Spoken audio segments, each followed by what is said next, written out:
palavra que Deus colocou no meu coração para o coração de vocês também. Amém? Lucas capítulo 15, uma história sensacional. Eu vou ler aqui a partir do verso 11. E fique atento aos detalhes, porque o Espírito Santo ele está nesse lugar e deseja falar aos nossos corações. Continuou. Certo homem tinha 2 filhos, e o mais moço dele disse ao pai: Pai, dá-me parte dos bens que me cabe. E ele lhes repartiu os haveres, e passando não muitos dias, o filho mais moço, ajuntando tudo o que era seu, partiu para a terra distante, e lá desperdiçou tudo o que tinha ganhado, vivendo dissolutamente.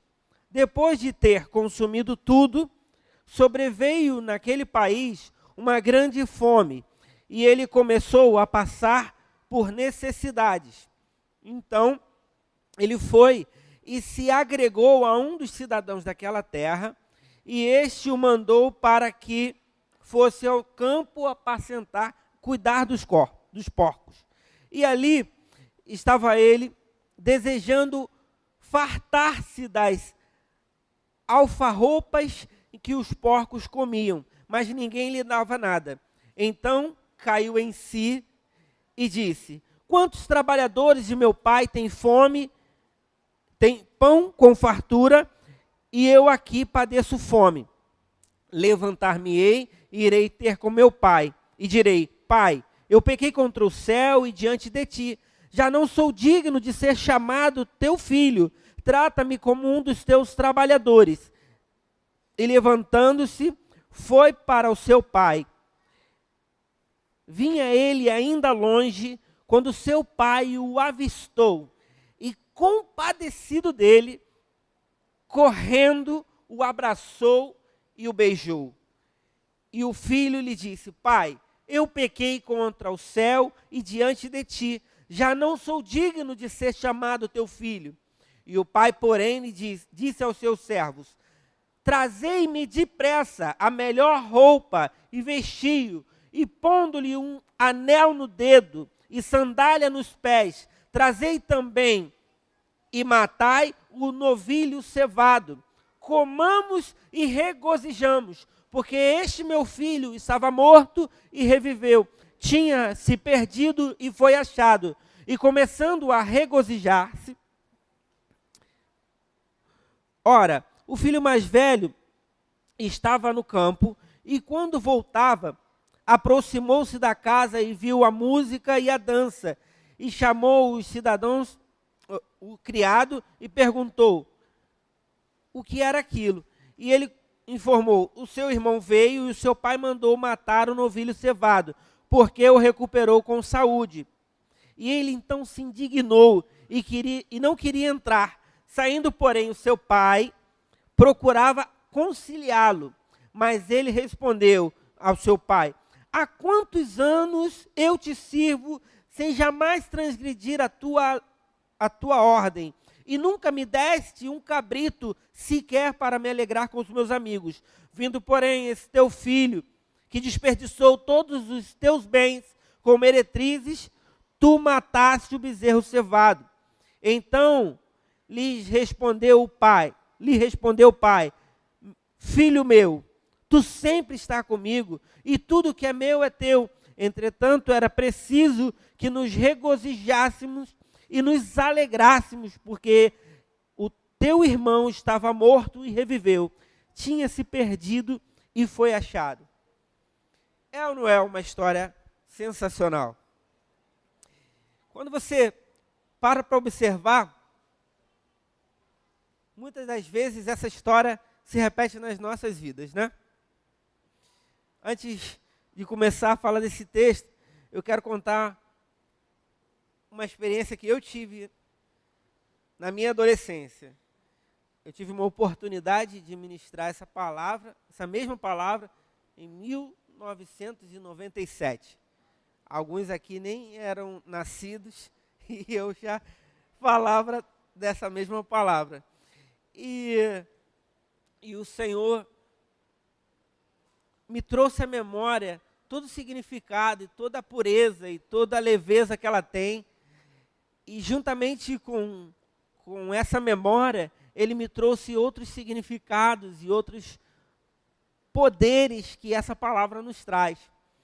Só que, não sei se vocês perceberam, quando comecei a ler a que é chamada parábola do filho pródigo, no versículo 11, ele começa dizendo, e continuou. Se continuou, você percebe que a pessoa que estava narrando essa história, ele estava falando de outro assunto. Então, quando você volta um pouco mais acima do texto, você vê que Jesus estava falando da parábola da dracma perdida, ou da moeda perdida. Só que quando você vê, isso é o versículo 8 do mesmo capítulo 15, quando você vê o início desse texto, o Senhor Jesus, quem era que estava contando essa história, ele diz, ou seja, ele estava continuando alguma coisa. Então ele não podia deixar despercebido certos assuntos e ele quis continuar contando alguma coisa para alguém. Então a gente precisa, para poder compreender, para poder entender perfeitamente tudo que Jesus estava falando, era entender que ele contou, nesse capítulo 15, apenas uma única parábola. E ela trouxe todo esse significado. Como eu queria compartilhar com vocês, no capítulo 15, verso 1, diz assim, aproximando-se Jesus, todos os publicanos e pecadores. Quem eram os publicanos e pecadores? Eram pessoas que estavam à margem da sociedade, pessoas desprezadas, pessoas sujas, pessoas que de repente provaram do que o inimigo trazia, provaram do que a palavra condena e se sujaram com alguma coisa. Jesus tinha o prazer de estar com essas pessoas, porque no entender dele, era exatamente essas pessoas que precisavam ouvir o que ele tinha a dizer. Eram essas pessoas que tinham a verdadeira sede de conhecer e de ouvir a palavra que o Senhor tinha para dizer. Então, continuando, diz, e murmuravam os fariseus e escribas, dizendo, este recebe pecadores e come com eles. Existia uma crítica entre religiosos, os escribas e fariseus representavam essa classe de religiosos, de que Jesus comia e se assentava com os pecadores. Então, Jesus sentiu a necessidade de contar essa parábola. E aí ele começou com a parábola da ovelha perdida.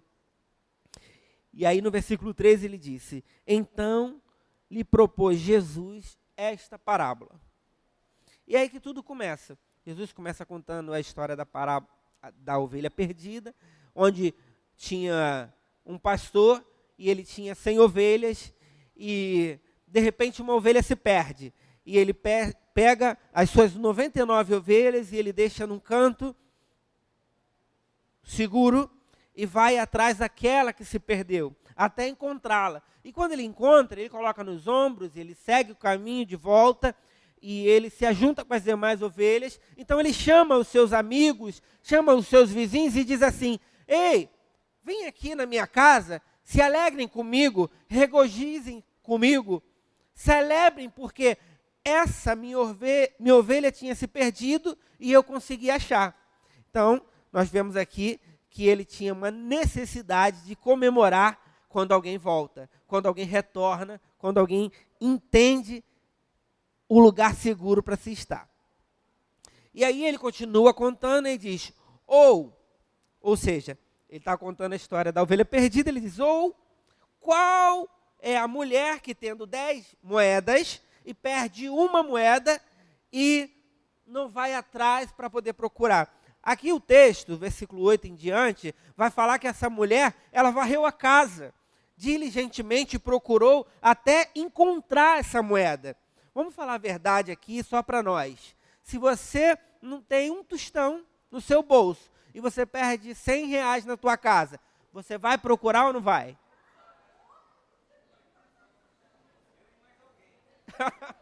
Junta um monte de gente até achar, porque é necessário encontrar algo que está perdido. É verdade. Era necessário encontrar algo que estava perdido. E principalmente para a mulher, porque no contexto dali do oriental, eles precisavam, aquela mulher precisava daquele dinheiro, porque ela não sabia o dia de amanhã. Mulheres naquela época não eram empoderadas como são hoje em dia. Elas dependiam daquelas moedinhas, porque se seu marido morresse e não deixasse nada para ela, era aquela moeda que ia salvar a vida dela. Está entendendo a importância de achar uma moeda perdida? Era exatamente isso que ela estava fazendo. Procurava diligentemente encontrar a moeda que estava perdida no meio da sua casa. E quando ela acha, ela faz o quê? A mesma coisa que o pastor fez quando achou a ovelha. Reúne as suas amigas e as suas vizinhas, convida elas para estarem na sua casa e diz: ei, celebrem comigo, porque eu encontrei a minha moeda perdida. Olha que coisa interessante. Jesus, ele está contando uma única parábola e dizendo que era necessário se alegrar quando se encontra algo que está perdido. Olha o fundamento que Jesus trazia para pessoas que conheciam a palavra, para doutores da lei, escribas, fariseus. Eles eram mestres, eles sabiam muito bem o que estava se tratando. Então Jesus houve, por necessidade, contar para eles. E daí ele continua contando essa linda e maravilhosa parábola, que é chamada de parábola do filho pródigo. E é nela que nós vamos tentar guardar algumas coisas aqui. A parábola do filho pródigo, ela conta sobre dois personagens, o filho mais moço e o filho mais velho. Correto? O mais moço pede parte que lhe pertence na herança. Na verdade, se você for contar, quem está vivo não pode repartir a herança, tem que aguardar morrer. Então, para aquele filho mais moço, ele estava dando um recado para o pai: olha, pai, eu quero que você morra, porque eu preciso da minha herança. E muitas vezes é isso que acontece. A gente despreza completamente a orientação do pai, o abrigo do pai, o conselho do pai, a importância de estar junto do pai, e dizemos para ele: eu quero que você morra. Pega parte da herança e segue a sua vida e faz o que quer daquele dinheiro. Eu vi uma história de que no Oriente eles se assustam com essa parábola. Eles ficam escandalizados, porque primeiro um filho não fala assim com o pai. Né? Um pai no Oriente não é desrespeitado dessa maneira. Filho nenhum é ensinado a ter essa ousadia de chegar diante do pai e pedir a parte da herança. Aqui no Ocidente temos muito disso, né? É ensinado de diversas formas, os filmes, os desenhos, são tudo ensinado que o pai é uma figura insignificante ou de menos valor. Né? Você vê aí os Simpsons, mostram um pai paspalhão. E a cultura ocidental é essa daí, que o pai não significa tanto, não tem tanto valor. Mas se você pegar a mesma história e traduzir para os dias atuais, aí você pega assim: um pai, ele é dono de uma padaria, vamos dar um exemplo, e ele tem 2 filhos. E um filho mais novo chega para ele e fala assim: pai, eu quero a parte da minha herança. Então o pai vende metade da padaria, divide as partes, divide para os 2 filhos, e o filho mais novo pega aquele dinheiro, torra tudo em baladas, em festas, com prostitutas e tudo mais, e depois ele se arrepende daquilo, o dinheiro acaba, ele chega: pai, eu quero voltar. Eu quero trabalhar na padaria, eu quero estar contigo de volta. E o pai vai e recebe. O que você fala? Ah, não. Que é isso? Vai desperdiçar tudo de novo? O filho mais velho fala, que é isso? Não, você não pode fazer isso. Se fosse uma cultura nossa aqui, a gente se espantaria com a realidade de um pai vender metade de um negócio para poder dar o dinheiro para o filho gasta tudo e depois o pai recebe ele de volta. Que é isso? Não podemos aceitar de maneira nenhuma. É ou não é verdade? Só que é o mesmo contexto. É a mesma história contada de forma diferente. Jesus contou na forma oriental, onde um pai não poderia fazer aquilo, mas também o dono da padaria não podia fazer aquilo. Não é assim que funcionam as coisas. Mas quando ele recebe de volta, ele revela um monte de coisas muito interessantes que a gente pode falar depois. E aí o filho vai, pega os haveres. É importante lembrar que o texto fala que o pai, ele repartiu entre os dois filhos a herança. Então, o filho mais novo recebeu, mas o mais velho? O filho mais novo recebeu e o mais velho também recebeu. Então, ele pegou tudo que tinha e foi para uma terra longínqua. Lá desperdiçou tudo, consumiu o que tinha e o que não tinha. E, de repente, depois de gastar tudo, houve uma grande fome. Chega uma certa hora na nossa vida que a fome vem, a tempestade vem, o medo vem, a solidão vem, a tristeza vem, alguma coisa vem e nos faz enxergar que o único lugar que nos protege de tudo isso é na casa do Pai. E era exatamente isso que o filho conseguiu ver. Então ele procurou um lugar para poder trabalhar. Muita gente fala que esse filho era apenas um gastão que não queria compromisso com nada. Mas quando a coisa apertou para ele, a primeira coisa que ele fez foi procurar um abrigo.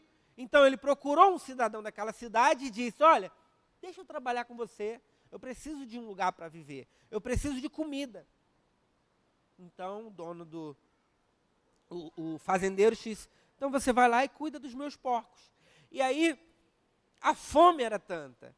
Para você hoje sair da casa do teu pai, você vai precisar ter dinheiro para se sustentar.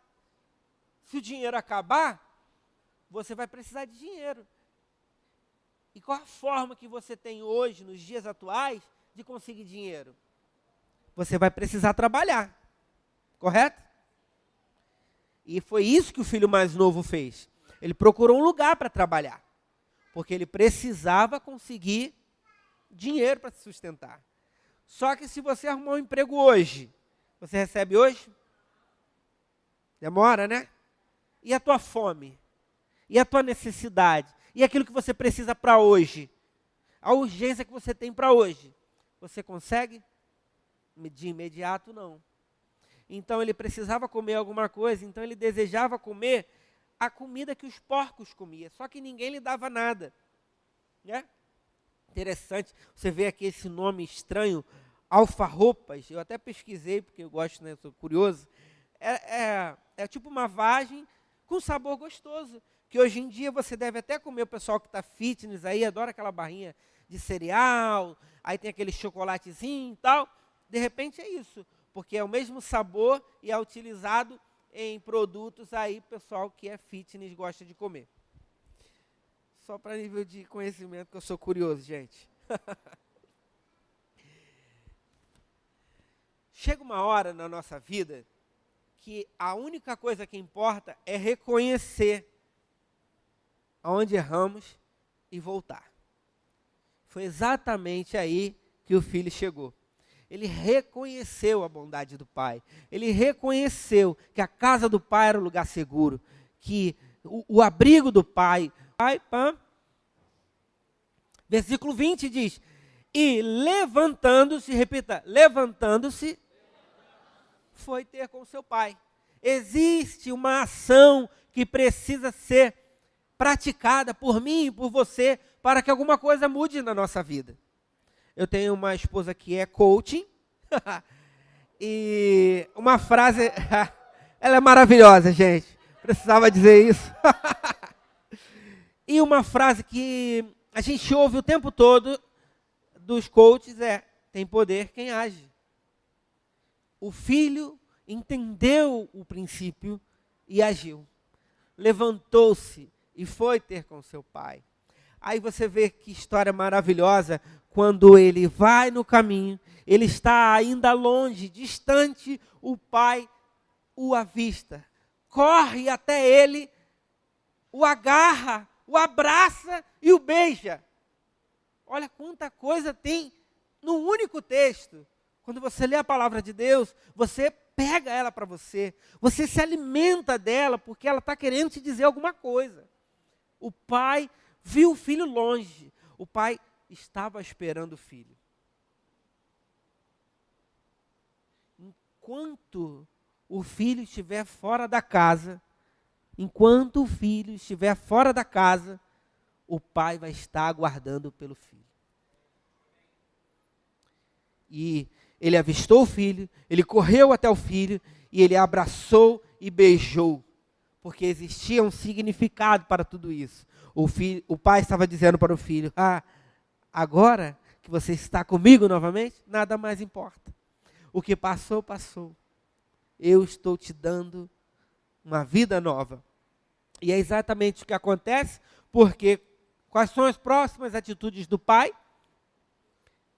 Restituir tudo o que o filho tinha. Toda aquela coisa, todo aquele conforto, todo aquele prazer que existia,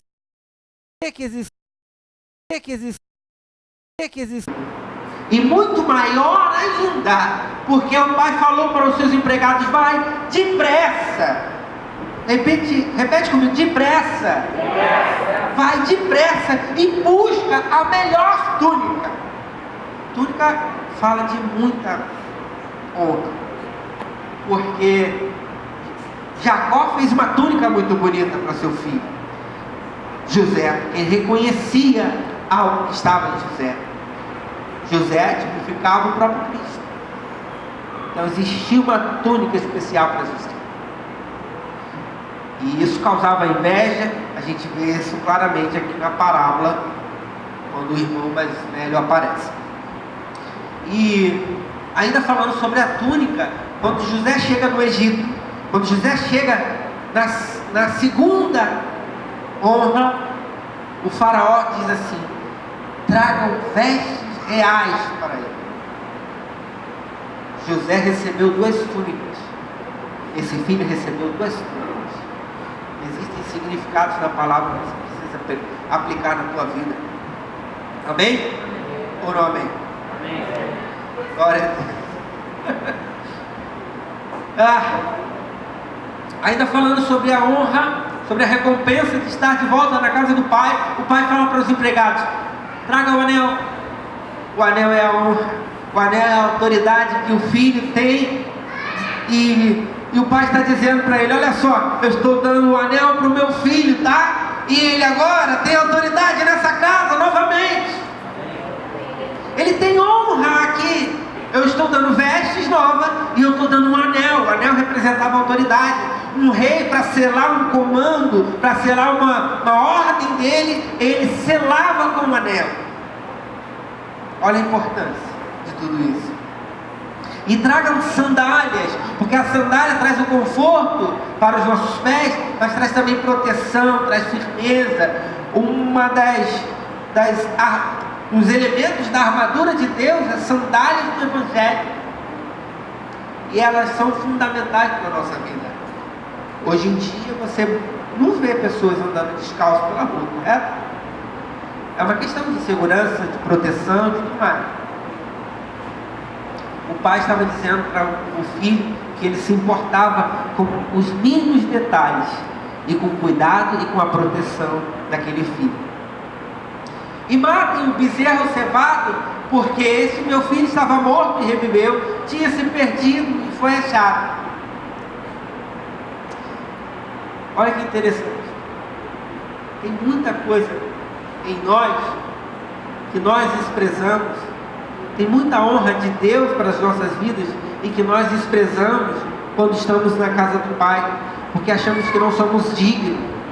Porque aquele filho pensou consigo: eu vou lá, eu vou pedir um emprego para o meu pai. E o pai vai e mata o bezerro cevado. Entenda uma coisa: quando você se coloca diante do pai, ele quer a honra total, ele quer te alimentar com o melhor que existe, ele quer matar o bezerro cevado, porque aquele bezerro representa o que de melhor tinha naquela casa. Então o filho, quando chega diante do pai e retorna para os seus braços, recebe a melhor honra. Mas existe outro profundo nessa palavra. É o filho mais velho, que estava no campo, provavelmente trabalhando, e chega e ouve aquela música e pergunta: o que está acontecendo? Não, está tendo uma festa, teu irmão mais novo chegou, e o teu pai mandou matar o bezerro cevado e está comemorando lá com ele, porque estava morto. E ele repetiu aquela história do pai. E o irmão de que é isso? Não vou entrar nessa festa, eu não vou participar desta festa. Esse meu irmão desperdiçou tudo que nós tínhamos. Só que ele também recebeu herança. Ele também tinha posse da mesma herança. E aí ele se indigna com o pai. E o pai sai da festa, porque é necessário que o pai venha reconciliar o filho. É exatamente quando você lê no capítulo, no início do texto, Jesus estava falando com os pecadores. Jesus estava conversando com eles, ensinando a palavra. E ele precisa sair, porque existia um monte de religiosos do lado de fora, revoltados, porque Jesus estava trazendo a palavra de poder para a vida daqueles pecadores. Vê se não se repete a história, vê se não se completa a mesma história. Então, o pai vem e fala: filho, era importante que isso acontecesse, porque esse meu filho estava morto, reviveu, aquela história toda. Se você pegar os personagens desta mesma parábola, lembra que no início eu falei que era a mesma parábola? Então, a primeira da ovelha perdida, a segunda da dracma perdida e a terceira do filho pródigo, correto? Primeira, a segunda e a terceira. Então vamos falar assim: a ovelha perdida, ela estava onde? Dentro ou fora da casa? Fora da casa. E houve uma necessidade de se buscar, procurar por ela, para que, encontrando, tratasse dela e colocasse ela de volta no aprisco, correto? A moeda estava onde? Dentro da casa. O filho mais novo estava onde? Fora de casa. E o filho mais velho? Era a mesma parábola. Jesus estava dizendo a mesma coisa para eles. Olha a importância, porque existem pessoas que estão dentro da casa, existem pessoas que estão fora da casa, mas as duas pessoas precisam do amor. O infinito, o ousado amor de Deus se revela nesta palavra, quando Ele mostra que ama os dois, e Ele revela a importância de que os dois sejam amados. O filho mais novo precisava ser amado de uma forma, porque ele estava do lado de fora, exigiu mais esforço do pai para poder reconquistá-lo, para poder trazê-lo para próximo dele.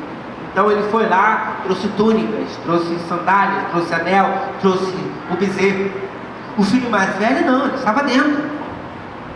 Então bastava se conciliar com o pai para que pudesse juntos fazer o quê? Qual é o princípio da palavra? O texto todo aqui? Regozijar-se.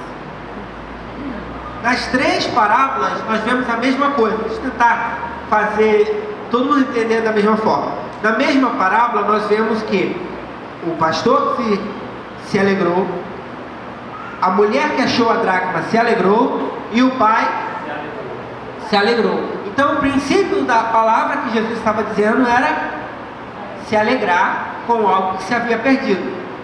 Então, é aí que nós vamos falar sobre a minha vida, sobre o meu exemplo de vida. Eu sempre costumo brincar com as pessoas dizendo, se você perguntar para minha esposa qual o testemunho de vida dela, ela vai dizer, eu vivia nas festas e tudo mais, e Jesus te salvou, Jesus me salvou, e hoje eu estou aqui servindo a Ele. Amém, glória a Deus. Se você me perguntar qual o meu testemunho de vida, eu vou dizer para você, eu era da igreja. Eu estava dentro da casa do Pai, o tempo todo.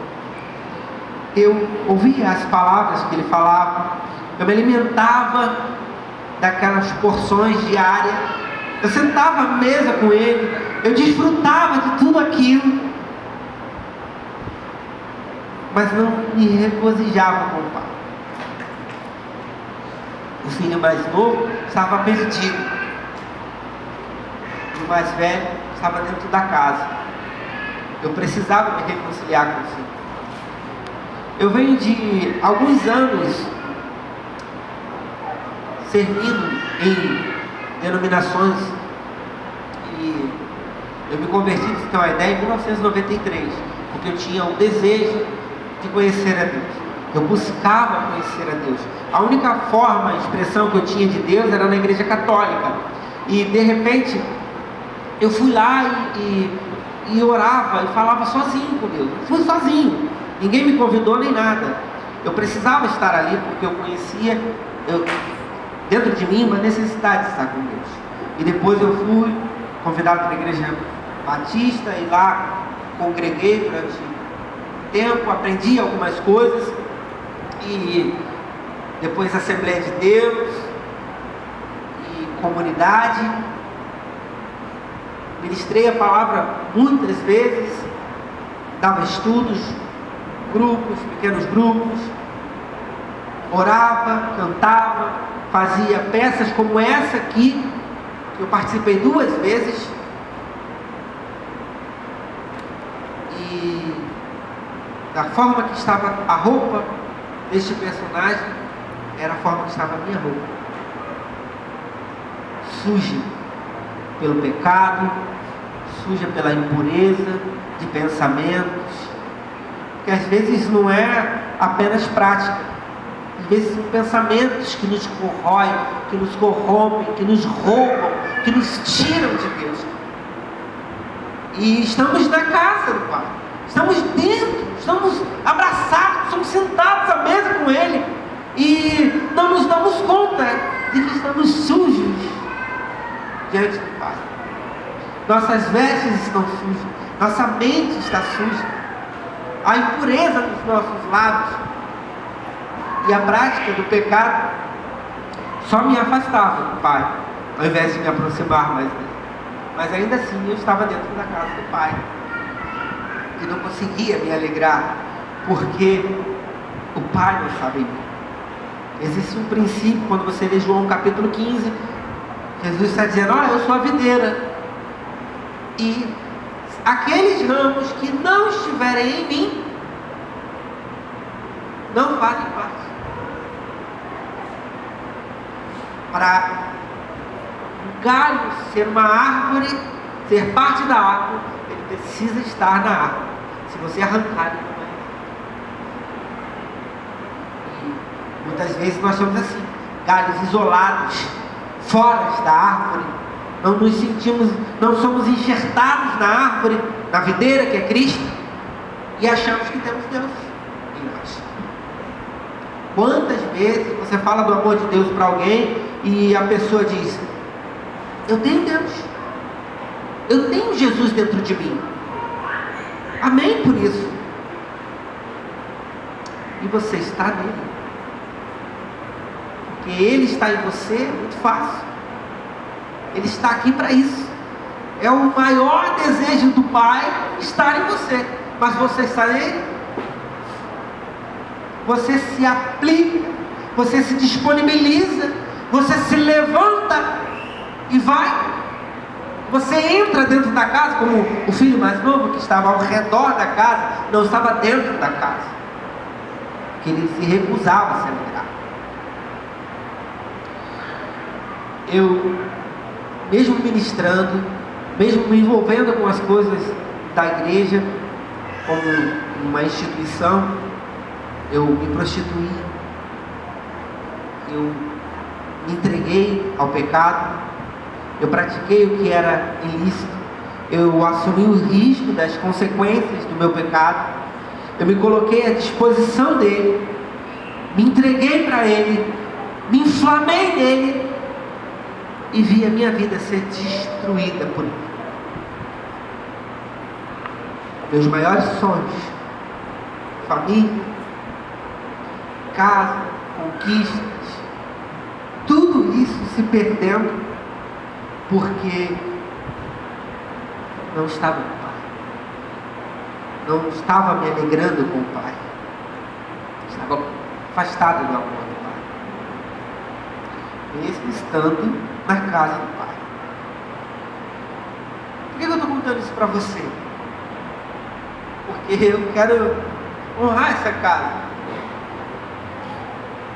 Todos sabem que nós não estamos na igreja, nós somos a igreja.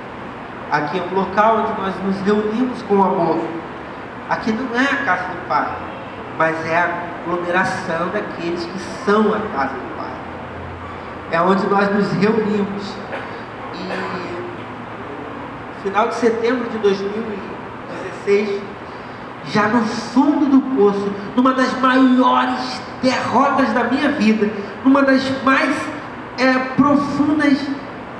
profundeza de lama de pecado que eu já pude viver em todos os tempos,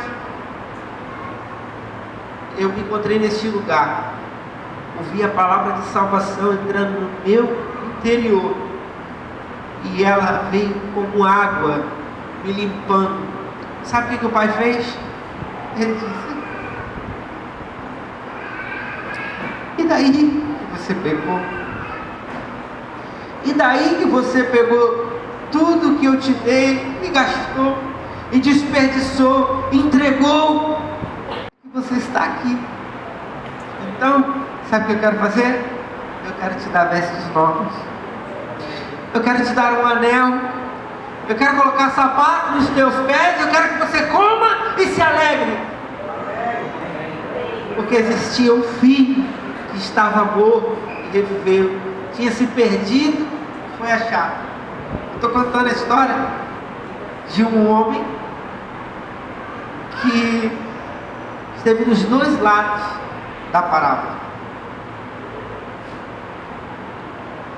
dentro da casa e fora da casa, ao mesmo tempo.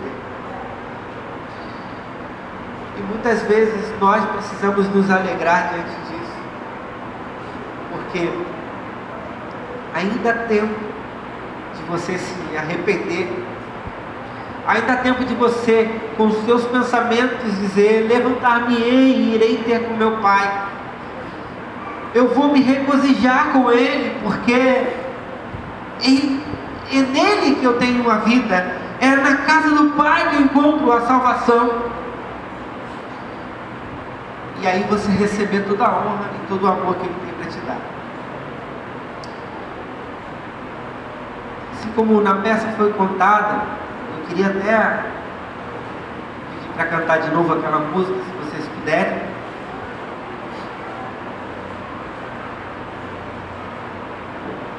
Eu fui restituído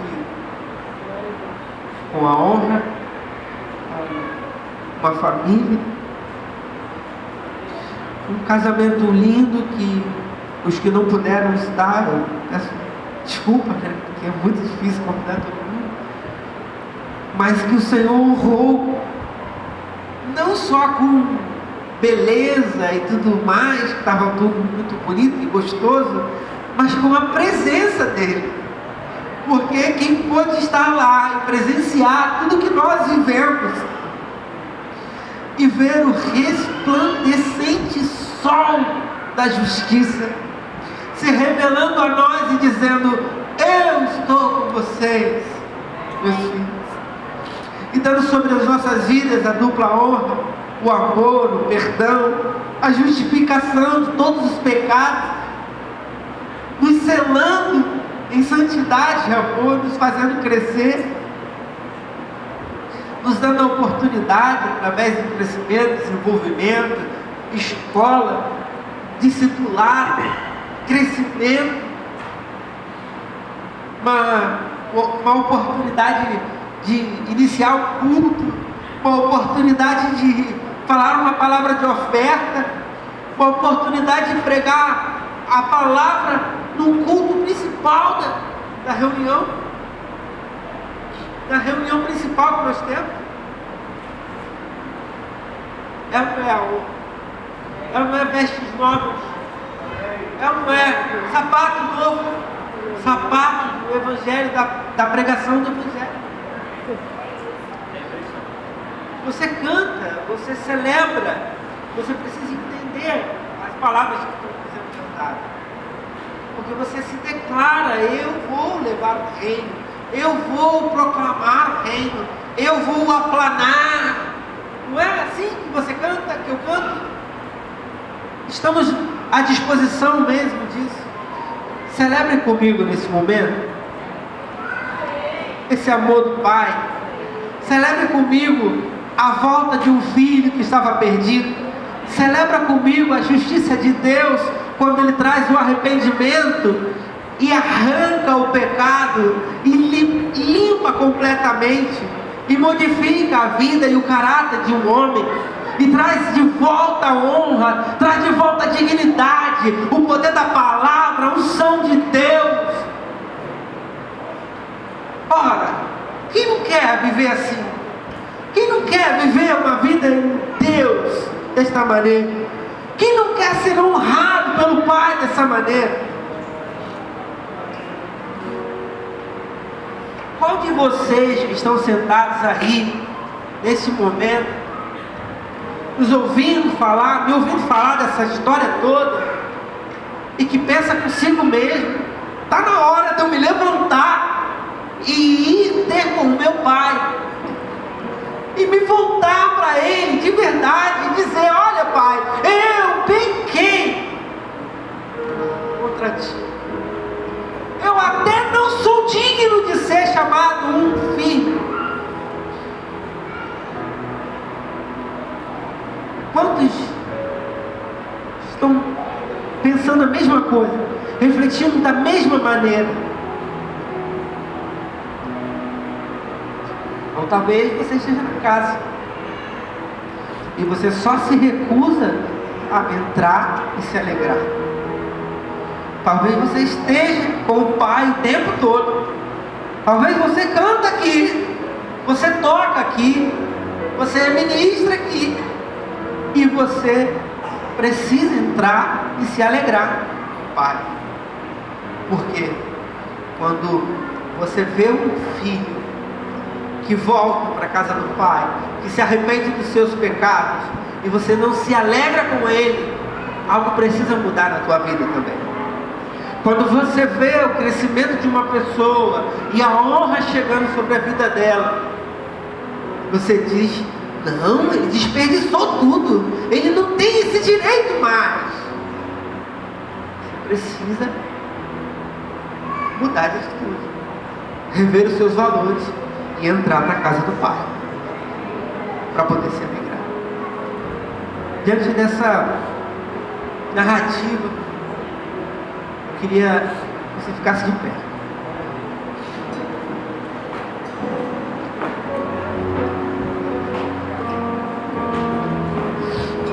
Aleluia! Enquanto eles cantam, eu queria que você fizesse novamente essa reflexão.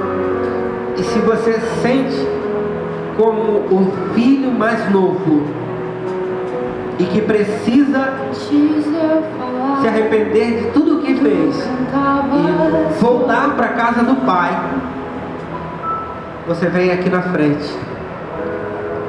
Tu tem sido tão, tão bom. Você é um filho. Viu que pecou? Está arrependido de tudo o que você já viveu e deseja vir aqui confessar diante do Pai que você pecou, que você precisa dele e receber toda essa honra que o Pai tem para a tua vida. Eu quero te convidar, vem aqui na frente. Mas eu também preciso convidar o filho mais velho. Eu preciso convidar o filho mais velho, porque muitas vezes nós somos a maioria, tá? Nós estamos dentro da casa e não entendemos o amor de Deus. Só que Ele é perfeito, Ele é ousado e Ele quer regozijar-se com o filho mais velho. E se você se sente dessa maneira, já não consegue mais se alegrar na casa do Pai, já não consegue mais sentir o fogo, a presença, o poder de Deus, e quer renovar a tua aliança com o Pai, eu quero te convidar para que venha aqui na frente também. Isso é só uma atitude, porque o filho precisou se levantar. É só um ato de fé, porque o filho precisou ir até o Pai. Ele precisava se levantar e ir até o Pai para poder ter de volta a aliança, para poder ter de volta a presença, o fogo do Espírito